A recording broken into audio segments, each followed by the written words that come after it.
We've also learned from the endline evaluation what does not work to end FGM. And I think many programs have tended to shy away from sharing what does not work. And yet this is critically important. So we don't repeat mistakes, so we find ourselves positioned to work more strategically. And I want to share with you some of the strategic lessons we've learned, 3 particular ones, around what does not work.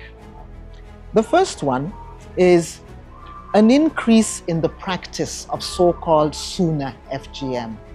And it's become very clear that positioning FGM as a traditional or cultural practice or a harmful practice does have consequences if we do not position it as actually violence against girls and women.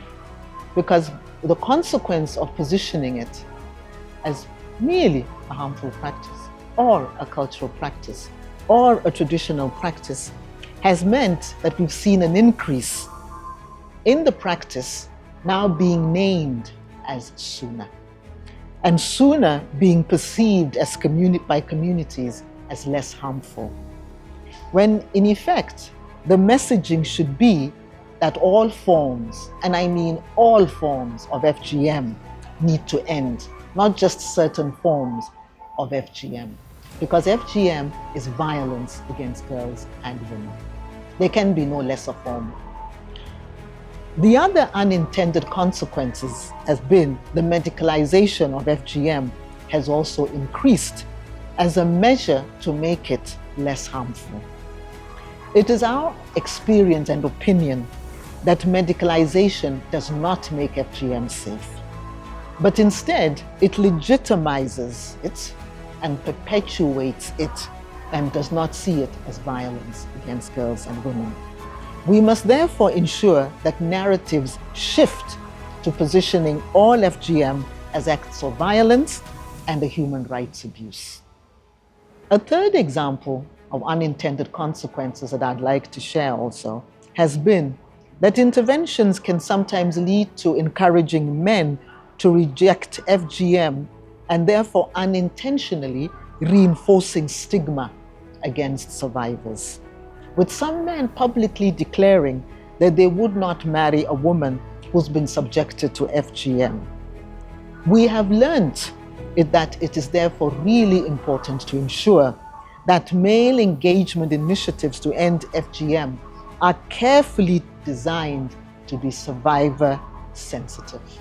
As I conclude, I would like to share 5 recommendations to programmers, to champions, survivors, girl advocates, and to donors. My first recommendation is integrate well-being and psychosocial support into all End FGM programming. This should be non-negotiable. A second recommendation I'd like to make is channel resources through local organizations. The locally led grants approach has proved to work really well.